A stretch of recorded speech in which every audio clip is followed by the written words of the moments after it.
Maqaa Abbaa, kan Ilmaa, kan Hafuura Qulqulluu, Waaqa tokkoo. Ameen. Dhiifamaa fi tolummaa isaa nuuf baay'isee Waaqayyo Abbaan keenyaa akka baay'ina cubbuu keenyaa osoo hin taane akka tolummaa fi dhiifama isaatti eegee tiksee hanga saakaatti kan nu ga'e qulqulluu kan ta'e maqaan isaa guddaa kan galatoomee fi kan ulfaate nuuf haa ta'u. Maatiiwwan Waaqayyoo ijoolleen haadha kee qulqulleetti Dubroo Maariyaam bakka adda addaa taa'uudhaan sagalee kana kan dhaggeeffattan hundumti keessan maqaa gooftaa keenyaa fayyisaa keenyaa Yesuus Kiristoosiin nagaan isin gaafadhaa akka qisaatii bakka jirtanitti akkam bultanii akkam ooltanii akkam galgaleessitanii ameen galateeffamuun amaloomaa keenyaa fayyisaa keenyaa sillaasee kan ta'e maqaan isaa baddaa samii irratti afaan qulqulloota ergamoota isaatiin afaan qulqulloota abboota keenyaa farmoola keenyaa yeroo hundumaa kan galateeffamu qulqulluu kan ta'e maqaan isaa nu birattis guddaa kan galatoomee fi kan ulfaate nuuf haa ta'u. Deessuu gooftaa keenyaa haadha hunduma keenyaa qulqulleettii Dubroo Maariyaam qulqulloota ergamoota Waaqayyoo qulqulloota abbootii keenyaa farmoolii keenya hunduma isaaniidhaaf akka kennaa isaaniitti galannii fi ulfinni isaaniif haa ta'u. Egaan maatiiwwan Waaqayyoo barumsa keenya koorsii qo'annaa kitaaba qulqulluudhaan boqonnaa afuraffaa kitaabilee kakuu haaraa barachaa akka jirru obbolaawwan barumsa kana hordofaa jirtan ni beektu. Barumsa kanaan kutaa darbe kutaa afuraffaa keessatti qabiyyeedhaa fi ergaa wangeelota arfanii kan jedhu ilaalleerra. Wangeelota arfan kan jenne barreessitoota adda baasuudhaafidha malee wangeelli tokkittiidha. Misiraachoon waa'ee gooftaa keenyaa fayyisaa keenya Iyyasuus Kiristoos kan dubbatamu tokkodha. Kun immoo hiikkaan isaa wangeela jechuudha jenneerra. Garuu barreessitoota sana adda baasuudhaaf wangeelota arfan jenneerra. Isaan kun lamaan qabiyyee isaaniidhaan yaa'u waa'ee gooftaa tokkodha kan isaan dubbatanii. Haa ta'u garuu haala ibsaa irratti adda addummaa ni qabaatu kan jedhuun. Wangeelonni kun bakka lamatti akka isaan qoodaman warreen jalqabaa wangeelota ulfaatoo immoo sinoptik gaaspel kan jenne kan lammaffaa immoo wangeelota arfan jennee qoonneerra. Isaan kana qabxiiwwan sadiin akka isaan adda adda ta'an ilaallee inni guddaan garuu tokkummaa isaanis daballee ilaalleerra. Tokkummaan isaanii dhimma ijoo kanneen ta'an nama ta'uun gooftaa keenyaa kan barbaachisan jalqabaan dubbii fayyinaadha. Addaamiif beenyaa kaffaluudhaan dhala namaa hundumaa garbummaa sana jalaa baasu jechuudha. Innaa kanaaf immoo gooftaan keenya maal ta'uu qaba? Aarsaa ta'uu qaba. Innaa dhimmoota kana gaafa laallu wangeelonni kun arfan xumurri isaanii kanumaan dhaabbateedha jechuudha. Innaa kun baay'ee nama dinqisiisa. Kiristoos gidiraa simachuunsaa hayyina dhala namaadhaaf wanta barbaachisuudhaaf kana guutummaan isaanii barreessaniiru. Gara fuulduraatti kan ilaalluun boqonnaan dhumaa isaanii waa'ee dhukkubbii gooftaa keenyaa du'aa ka'uusaadhaa fi gara du'aa ka'umsaatiin du'a keenya balleessuusaa isa kana bal'inaan hundi isaanii qabatan jechaa tokkummaadhaan isaan kun sirriitti jiru jechuudha. Kanatti fuudhaan guyyaa irraa immoo barumsa kanaan kutaa shanaffaa isaatiin wangeelota kana arfan isaanii tokko tokkoon gara ilaaluutti deebinaa jechuudha. Waaqayyo abbaan keenya akkuma yeroowwan darbanii har'as nu gidduutti argamuun fedhaa feyyama isaanuuf haa ta'u. Egaan wangeelota kana keessaa kan jalqabaa wangeela Maatiyoosiidha. Tartiibuma kitaabni qulqulluun kaa'een kan argannu jechuudha. Barumsuma keenya akka baratameen gaafa wangeelas kitaabas barannu barreessaa isaa jalqaba ilaaluun keenya dirqamadha. Kun barumsa abboota keenyaadhaan sirriitti kan mirkanaa'edha. Kitaaba tokko gaafa barannu gaafa dubbisuudhaa jalqabnu hiikkaasaa ta'u jalqaba eenyudha kan barreesse eenyuuf barreeffame kan jedhu adda baasuun barbaachisaadha. Kana hin beeknu taanaan maalummaa wanta isaa nuuf hin galu jechuudha. Kanaaf eenyu akka barreesse barumsi kitaabni kun eessatti akka barreeffame eenyuuf akka barreeffame kan jedhu sirriitti beekamuu qabaa jechuudha. Bu'uuruma kanaan waa'ee qulqullicha Maatiyoos seenaa isaa gabaabinaan muraasa mee haa ilaallu. Qulqulluun Maatiyoos abbaan isaa Dibbuudhaa fi haadha isaa Herootisiyaa kanneen jedhamerraati achuma dachee Israa'el yookiin immoo Kana'aanitti kan dhalatee guddatedha. Maqaan isaa kan duraa Leewwii akka jedhamu kitaabni qulqulluun ni dubbata. Kana booda garuu Maatiyoos jechuudhaan galanni isaaf haa ta'uti gooftaan keenyaaf fayyisaan keenya Iyyasuus Kiristoos isaaf jijjiireedha. Maatiyoos jechuun immoo kennaa Waaqayyoo jechuudha. Duuka bu'aan kun duuka bu'ummaadhaaf gooftaa keenyaan osoo hin waamamin dursee hojiinsaa qarata sassaabuu ture. Egaan hojiiwwan kana beekuun wanta akkas kana beekuun barbaachisaadha. Kitaaba qulqulluu gaafa dubbisnu warreen qaraxa kutan jechuudhaan ni kaa'a. Cubbamtoota jechuudhaan walitti qabee lamaan isaanii lakkaa'a. Barsiisaan keessan maaliif cubbamtootaa fi warreen qaraxa kutan duukaa taa'ee nyaataa? Maaliif isaan duukarra taphataa? Jechuudhaan jarreen kun baay'ee tuffatamoo akka isaan ta'an kitaabni qulqulluun wangeelonni bakka adda addaatti nutti agarsiisu. Keessumattuu wangeelonni 3 jalqabaan dhimma kana baay'ee nutti agarsiisu. Isaan kun maalidhaa? Dachee Israa'el keessatti baay'ee tuffatamoo kanneen turan keessaa tokko warreen cubbamtoota jedhanii fi lammaffaan immoo warreen qarra funaanan jedhaman kanadha. Jarreen kun waan balleessan qabaataniiti miti. Yeroo sanatti maalidhaa Roomaan kutaalee addunyaa jiran bakkeen bebbeekamoo bulchaa turteetti. Keessaa tokko kan bitame Israa'elumadha. Innaa Roomaan achi dachee sana bittee waan turteedhaa fi qaranni kan funaanamu Roomaanotaafidha. Namni qaraxa funaanu immoo isaanuma sanyii Israa'el keessaatti qacaramuudha innaa. Namoonni kun baay'ee tuffatamoo jechuudha. Keessumattuu Roomaa gargaaruudhaan isaaniif namoonni hojjetan warreen akka qaraxa kutuu kun baay'ee akka namoonni kun tuffataman isaan taasisaniiru. Innaa Maatewos tokko isaan keessaadha jechuudha.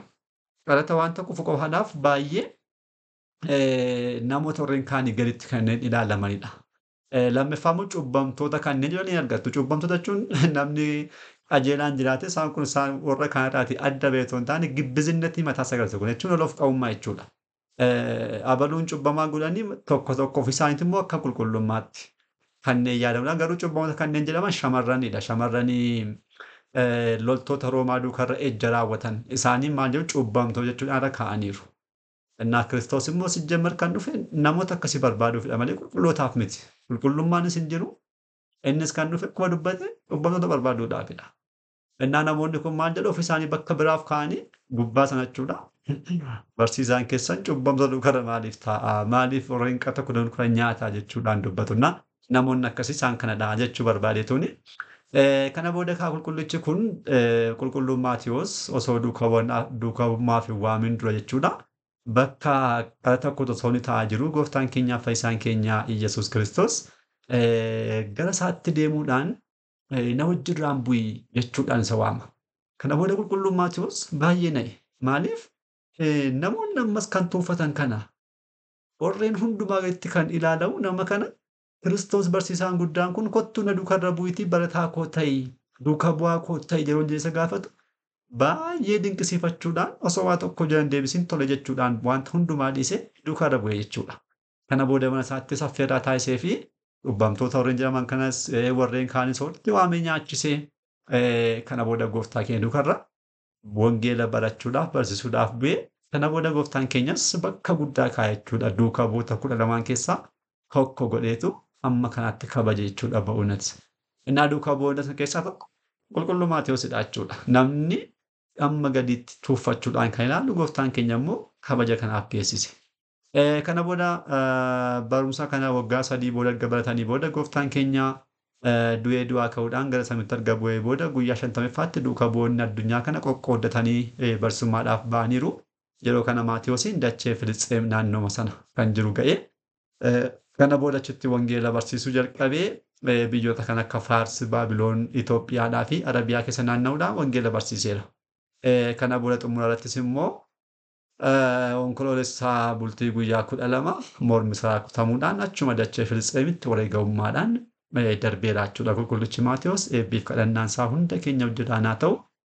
Seenaan isaa gabaabinaan kanadha. Warreen bal'inaan barbaadan daandii jireenyaa seenuudhaan gara yuutuubis gara teelegiraamis ni argattu jechuudha. Barreeffamaanis viidiyoodhaas ni jira. Kutaawwan adda addaa kanneen jiran keessaa naannoo kutaa 8ffaa yookiin 9ffaadha kan jiru seenaa qulqulluu Maatewoosidha. Isa kana bal'inaan warreen barbaadan achirraa ilaaluu dandeessu. Kallattiimaan gara wangeela isaatti adeemnu. Wangeela Maatewos egaa wangeelli kun kakuu haaraa keessatti jalqabatti kan argamu gooftaan keenya ol ba'ee waggaan 8 xumuramee 9ffaa yeroo jalqabutti bara mooticha Qelaadiyoos afaan Ibraayistiidhaan saboota Israa'eliif yookiin immoo saboota Ibrootaaf barreeffame. Israa'el jechuun Ibroota jechuudha. Maqaa adda addaa jijjiirree fayyadamuu dandeenya. Wangeelli kun boqonnaawwan 28 qabaachuudhaan baay'ina boqonnaadhaan warreen kaan caalaa guddaa kan ta'edha. Inni wangeela kana barreessee Har'a guyyaa irraa akka agarru kanaan gaafa wangeela bannu wangeela gooftaa keenyaaf fayyisaa keenya Iyyasuus Kiristoos duuka bu'aasaa kan ta'e Maatiyos akka barreessetti kan jedhu mata dureen ni jira. Yookiin immoo salphaamatti wangeela Maatiyos jennee ni waamna. Kana kan moggaase Maatiyos miti. Maatiyos wangeela Maatiyos jedheen barreessine yookiin wangeela gooftaa keenyaaf fayyisaa keenya Iyyasuus Kiristoos ani Maatiyos akkan barreessetti hin jenne. Isa kana boodadha. Inni kan barreesse dhalannaa gooftaa keenyaachuudhaan jalqabe mata dureewwan kana kan itti kennan boodadha. Abbootii keenya akkuma dursinee kaasne Niiqiyaatti warreen walitti qabaman abbootiin 318 mata duree kan itti kennan jechuudha. Innaa moggaasni wangeelli mataasaa qulqulloota isaatiin moggaa'edha jechuudha. Guyyaarraa addunyaa kamittiyyuu wangeelli kan dubbifamte wangeela Maatiyos, wangeela Luqaas, wangeela Maarqos, wangeela Yohaannisidha kan jiru. Innaa wangeelonni kun maqaa qulqullootaan moggaafamanii qabiyyeen isaanii garuu waa'ee gooftaa tokkichaa waa'ee Iyyasuus Kiristoosidha jechuudha. Innaa kana yaadannoodhaaf innumti mataan isaa Kiristoos taasiseera. Waaqayyo haala barbaadeen dursee akkuma dubbate qulqulloota koodhaaf mana keessatti yaadannoo bara baraan kennaaf jechuudhaan dubbateera. Innaa yaadannoon kun tokkos kanadha. Ishee qulqulluun Maatiyos wangeela Kiristoosiin yaadannoon taasifameeraaf. Kana jechuun waa'ee Maatiyos miti kan barsiifamu kan dubbatamu wangeelli kan Kiristoosidha garuu yaadannoon kan dhiyaatu kan Maatiyos jechuudha. Innaa manni kiristaanaa keenya lakkoofsa taasisti guyyaarraa yoo laanta manni kiristaanaa qulqulluu Mikaa'eliidhaan qulqulleettii Dubroodhaan yookiin qulqulloota abbootii falmuudhaan kan moggaafamu maqaa isaaniidhaan yaadannoon taasifama. Garuu keessatti kan dhangala'u kan ciccitee nyaatamu maala dhiigaa foon Kiristoosidha. Saganni waaqummaan kan sagadamu Kiristoosiifidha. Garuu yaadannoon immoo sanaaf taasifamaa jechuudha. Akkuma asumarraa jalqaba wangeela irraa gaafa laallu wangeela Maatiyos kan jedhu waa'ee Kiristoositti dubbatama. Yaadannoon isaa garuu kan Maatiyos ta'eera jechuudha. Wangeelli kun callifamee kan barreeffame miti. Hundi isaanii sababa ni qabaatu. Kan jalqabaa wangeelli Maatiyos kun sababoota adda addaadhaaf kan barreeffame haa ta'uyyuu malee mee sababoota muraasa immoo haa ilaallu. Wangeelli kun maaf barreeffame kan jechuudha. Kan jalqabaa Yihuudoonni hubannoo gooftaa keenyaatti baay'ee dalga kan ta'e ta'uu qabu turan. Maal jedhu gooftaan keenya Kiristoosiin ilma Yoosef jedhanii waamaa turan. Innaa kanaaf qulqullichi Maatiyos maal jedhaa? Dubroo Maariyaam irraa durbummaa ishee osoo hin jijjiiriin abbaa malee dhalachuu isaa isaaniif ibsuudhaaf isaaniif mirkaneessuudhaaf jecha maal ta'eera? Wangeela kana afaan isaaniidhaan isaaniif barreesseera. Lik Yoosef irraa akkuma nuti guyyaa irraa abbaa keenyaa fi haadha keenya irraa dhalannu haala kanaatiin Kiristoos akka inni dhalate itti fakkaataa waan tureedhaaf lakkii akkas miti kan jedhu hubachiisuudhaafidha. Kanas immoo wangeela isaa boqonnaa jalqabaatti bal'inaan ibseera. Maal jedhaa? Dhaloonni gooftaa keenya Iyyasuus Kiristoos akkas ture. Haati isaa Maariyaam Yoosefiif yeroo kaadhimmamtetti osoo wal bira hin ga'iin hafuura qulqulluudhaan ulfooftee argamte. Ilaala. Osoo wal bira hin ga'iin akka nuti guyyaa irraa beennu kanatti abbaadhaaf harmee keenyarraa akka dhalannu osoo hin taane isheen kan ulfoofte maala? Hafuura qulqulluudhaan jechuudhaan dubbata. Wangeela isaa boqonnaa tokko lakkoofsa 18 jira. Ittaanee immoo dhuguma durbummaa ishee osoo hin jijjiiriin durbummaa dhalachuus immoo dubbateera.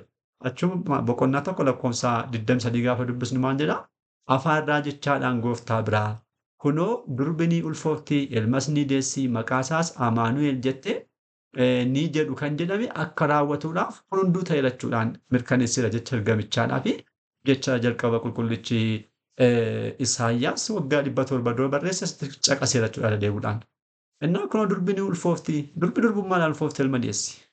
Durbummaa ishee osoo hin jijjiiramiin akkasumatti ilma ni deessi maqaa isaas Amaanu'el jedhu jechuudhaan kana dubbateera.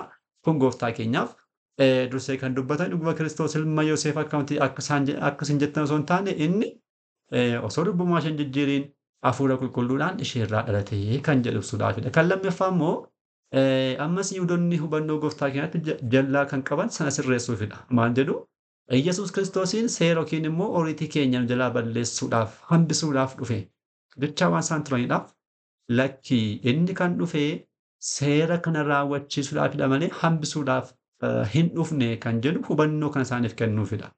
Kanas immoo wangeela isaa boqonnaa 5 lakkoofsa 17 jecha gooftaa keenyaa ibseera.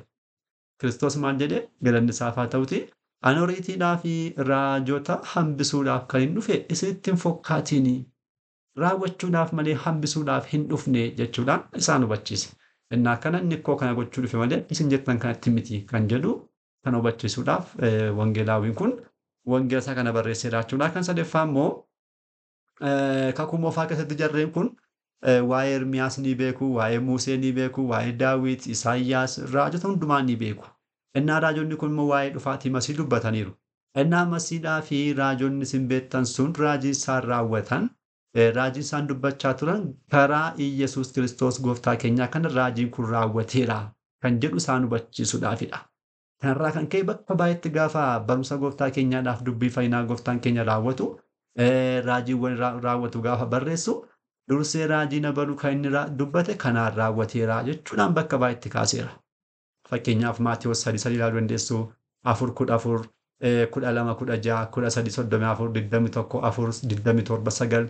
Isaan kun dursanii raajiiwwan raajonni waa'ee Kiristoosiidhaaf dubbatan karaa Kiristoos kanaa raawwachaa akka jiru isaan hubachiiseera jechuudha. Abboonni keessan dursanii kan barreessan waa'ee isaadha kan jedhu isaan hubachiisuudhaaf wangeela kana barreesseera jechuudha. Kan biraaf kan xumuraan immoo Yihuudoonni warreen amanii maal jechaa turan? Warreen amananiidha. Isin ikkoo callistaniitu Kiristoos ilma Daawit ilma Abrahaam jettu malee akkamitti ilma Daawit ilma Abrahaam akka inni ta'e lakkaa'anii bira ga'uu hin dandeessan, nutti himuu hin dandeessan jedhanii rakkisaa turan warreen gara kiristaanummaatti dhufanidhaan. Inni yeroo kana kiristaanonni maal godhaniiru? Maatewosiin lakkaa'ee nutti agarsiisi gaafa jedhan kanas dhuguma Kiristoos ilma Abrahaam ilma Daawit. Yaa'u Daawit fi Abrahaam jechuun bakka guddaa qabu isaan biratti waan ta'eedhaaf ilma Daawitiif ilma Abrahaam ta'uusaa lakkaa'ee isaanitti agarsiiseera jechuudha. Sababa kanaafis kana barreesseera jechuudha. Walumaa galatti qulqullichi kun wangeela isaa kanatti barumsa Gooftaa keenyaa fakkeenyaan kan inni barsiise caalchise barreessee ni arganna jechuudha. Barumsa baay'een kan inni barreesse barumsa Gooftaa keenyaa dachee Galiilaatti kan inni raawwatedha. Kiristoos Galiilaatti kan inni barsiise jechuudha. Qoqqoodama isaa ilaallu wangeelli kun qoqqoodama adda addaa ni qabaata. Kan jalqabaa seenaa Gooftaa keenyaadhaan ni qoqqoodna. Seenaa Gooftaa keenyaadhaan yeroo qoqqoodnu boqonnaa 1-3 kan argannu kan jalqabaa hidda dhalannaa Gooftaa keenyaadha. Ilma Daawit ilma Abrahaam jechuudhaan Abrahaam Yisihaaqiin dhalchee, Yisihaaq Yaaqoobiin dhalchee, Yaaqoob Yihuudaa dhalchee jechuudhaan kan tarreessu jechuudha. Kan lammaffaa dhalannaa Gooftaa keenyaan dubbata. Sabaa sagootarraa kennaa fudhachuusaa, Gibxiitti baqachuu akkasumas deebi'uusaadhaa fi harka Yohaannis gubbaatti cuubamuusaa boqonnaa 1-3 kan arganna. Boqonnaa 4 kaasnee amma 25 immoo Gooftaan keenya soomuusaadhaa fi qoramuusaa, deebi'ee immoo barsiisuu jalqabuusaadhaa fi fakkeenya adda addaadhaan wangeela lallabuusaa ni arganna. Boqonnaa 26-7 immoo Kiristoos Yihuudaadhaan dabarfamee kennamuu gurguramuusaa, murtiidhaaf fuula Philaaxoos dhaabbachuusaa fi duutitti murtaa'ee fannifamee du'ee awwaalamuusaa kana seenaa Kiristoos duukaa gaafa laallu boqonnaanis ni arganna jechuudha. Boqonnaa 28ffaan immoo du'aa ka'uu Kiristoos ni dubbata jechuudha. Kun kallattii seenaa Gooftaa keenyaan bakka afuritti haala kanaatiin qooduu dandeenya. Barnoota Gooftaan keenya barsiisanis immoo bakka lamatti qooduu dandeenya. Kallattii barnoota Gooftaan keenya barsiisan bakka lamatti qoodnu. Isaan kun kan jalqabaa barnoota Gooftaan keenya kallattii maan barsiise jechuun ofuma isaa akkamitti kan barsiisachaadha. Mi'aa ilaallu wangeela isaa wangeela Maatiyoos boqonnaa 5, 6, 7, 8 gaafa laallu boqonnaawwan kun lallaba tulluudha. Kiristoos akkasumatti kan inni barsiisedha. Boqonnaa 13 fakkeenyaaf olaallee fakkeenya namicha sanyii facaasu jechuudhaan fakkeenyaan kan barsiise kun akkamitti kan barsiisedha. Kan lammaffaa immoo gaaffii isaaf dhiyaatetti hundaa'uudhaan Kiristoos kan barsiisellee ni jira. Fakkeenyaaf Fariisonni baay'ee jechaan isa qabuudhaaf jecha akkasumatti nam tokko haadha manaa isaa hiikuu danda'a jechuudhaan gara isaan gaafatan lakkii hin danda'u jechuudhaan kan inni barsiise. Namni tokko itti deemuudhaan mootummaa Waaqayyoodhaaf maal gochuun qaba kan jedhu achirraa ka'uudhaan barumsa guddaa Gooftaan keenya barsiise. Qabiyyee barumsaadhaan haala kanaan bakka lamatti ni qoodamu jechuudha. Kan xumuraan immoo guutummaa wangeelichaas kutaa kutaadhaan qooduu hin dandeenya. Guutummaan wangeelichaa bakka 7tti qoodamee ni ilaalama. Kan jalqabaa wangeela isaa boqonnaa 1 lakkoofsa 1 kaasee hanga lakkoofsa 17tti kan jirudha. Inni kun hidda dhalannaa Gooftaa keenya Iyyasuus Kiristoosidha kan dubbatu. Hiddeenyu hidda dhalannaa Gooftaa keenyaa fayyisaa keenya Iyyasuus Kiristoos kan lafarraa jechuudha. Ilma Daawit ilma Abrahaam jechuudhaan eegalee foonummaadhaan Kiristoos dhalachuusaa kana dubbata. Achuma boqonnaa 1 lakkoofsa 18 kaasnee hanga boqonnaa 2 lakkoofsa 23tti immoo seenaa mucummaa Gooftaa keenya daa'imummaa tattachaadha wanta raawwate. Yaa jalqaba kaasaa kan turre fakkeenyaaf sabaa sagaloonni dhufuu isaanii dabataan Gibxiitti baqachuudhaaf deebi'uu isaan kan dabalate jechaadha.